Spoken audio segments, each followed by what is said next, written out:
Welcome to today's session on elastic type pressure gauges. So, moving on to the elastic pressure measurement and how an elastic pressure measurement is going to done. The instrument uses the primary sensing element, which is an elastic material like boron tube, diaphragm, bellows, capsule, etc. And this diagram tells you how an elastic looks. This diagram is an example of a spring, like how it can be extended and compressed. And this diagram tells you how an elastic pressure is going to look. See, socks it might look very small, but when you pull it up to your knee, its elastic is required and pressure is also required. So these sense pressures and converts into a proportional mechanical signal. The first type what you're going to see is the boron tube pressure gauge. The device was invented by Eugene Boron in the year 1849. The basic idea behind the device is that cross-sectional tubing, when deformed in any way, will tend to regain its circular form under the action of pressure. The boron tube's pressure gauges used today have a slight elliptical cross-section, and the tube is generally bent into a C shape or arc length of about 27 degrees. Now the diagram which is given here tells you about how a boron tube is going to work. As said earlier, it is slightly bent into a shape of C, and with the help of the spring and the pinion, the pointer is made to change its position to give you the pressure readings. The pressure input is given to a socket which is soldered into a tube at the base. Now I think you can draw the diagram and keep it so that as I tell you the points, you can just move your hands towards the diagram so that you'll understand it much better. The other end or free end of the device is sealed by a tip. This tip is connected to a segment lever through an adjustable length link. The lever length may be also adjustable. The segmented lever is suitably pivoted and the spindle holds the pointer as shown in the above figure. A hairspring is sometimes used to fasten the spindle of the frame of the instrument to provide necessary tension for proper meshing of the gear teeth and thereby freeing the system from the backlash. Any error due to friction in the spindle bearings is known as lost motion.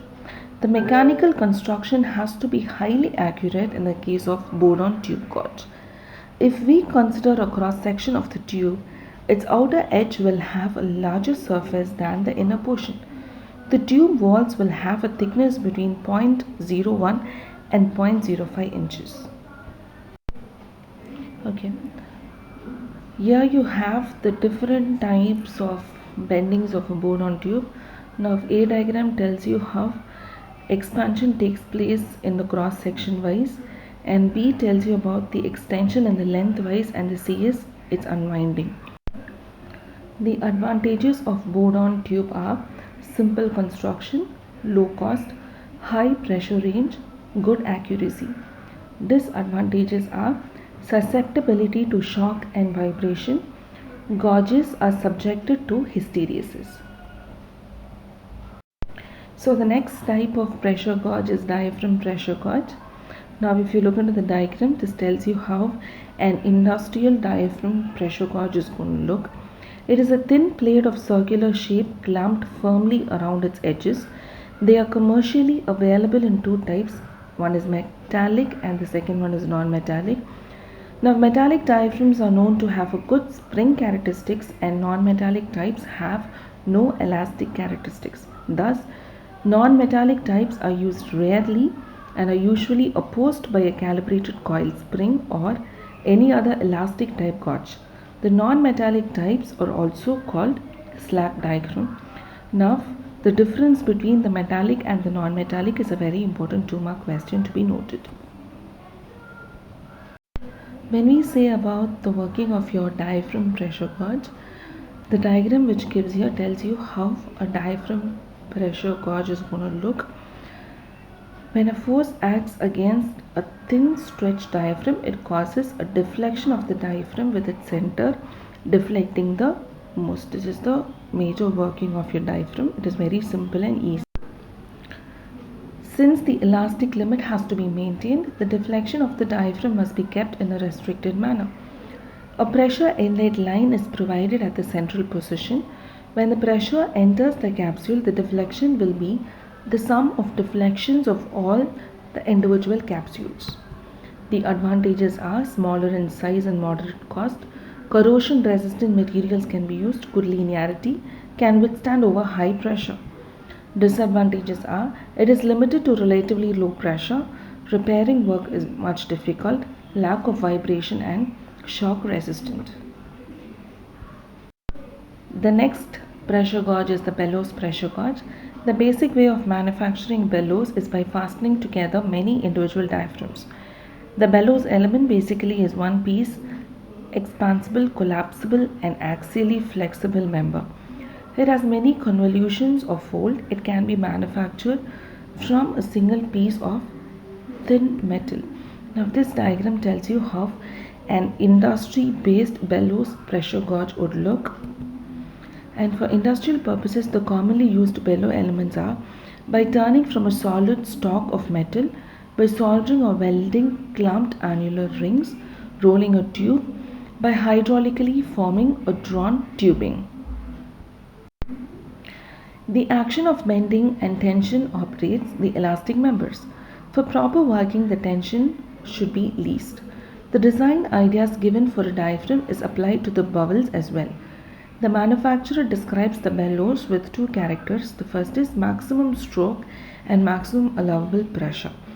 The force obtained can be increased by increasing the diameter.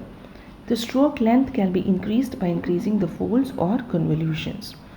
For selecting a specific material for an elastic member like bellows, the parameters to be checked are range of pressure, hysteresis, fatigue on dynamic operation, corrosion, fabrication ease, sensitivity to fluctuating pressures. Out of these, hysteresis and sensitivity to fluctuating pressures are the most important ones. Hysteresis can be minimized by following proper manufacturing technique. Now these are the three types of diagrams which tell you how the spring is going to look in a compressed type, and if the spring is going to be expanded, and the spring opposed bellows. In terms of choice of elastic material for the sensors, the corrosive medium requires special precaution. Besides this, there are other factors showing that the medium should not come in direct contact with the measuring element. They are as shown below. The direct impact of static head on the measuring element may be because error in response. Direct touch of the medium may cause corrosion. High viscosity fluids may cause response error, and entrail materials in the medium may clog in the element. In some critical processes, in food processing and pharmaceutical industries, cleaning of the measuring system is necessitated. Removal of the measuring element for servicing should be convenient. The effective area of an elastic element like diaphragm or bellows element is generally less than the geometrical area. For finding out the effective area, a known load change is made externally at the center of the element and the corresponding deflection is noted. The differential pressure is then found out for the same deflection. So the advantages and disadvantages of bellows pressure gauge. Advantages: simple and rugged construction. It can measure gauge, absolute and vacuum pressure. Moderate cost, good in low to moderate pressure ranges. Disadvantages are not suitable for high pressure, requires compensation for ambient high pressures, and not suitable for dynamic measurement. The last type of pressure gauge is the capsule pressure gauge. The capsule element comprises of two circular shaped convoluted membranes sealed tight around the circumference. Now again, this diagram tells you how the industrial oriented capsule pressure gauge is going to look. The pressure acts on the inside of the capsule and the generated stroke movement is shown by a pointer as the measurement of pressure. The pressure gauges with capsule elements are more especially suitable for the gaseous media and relatively low pressures. Overload protection is possible within certain limits. The activating force is increased if a number of capsule elements are connected mechanically in series. So it is also called as capsule element package. The pressure ranges are between 0 to 2.5 mbar and 0 to 0.6 bar, and the accuracy class of 0.1 to 2.5. This diagram tells you how a pressure is going to be measured with the help of a capsule. The advantages are simple construction, improved design at high pressure for maximum safety, and very low cost. Disadvantages are they are susceptible to shock and vibration due to the large overhang and subjected to hysteresis. With this, we come to the end of the types in pressure gauges. Thank you.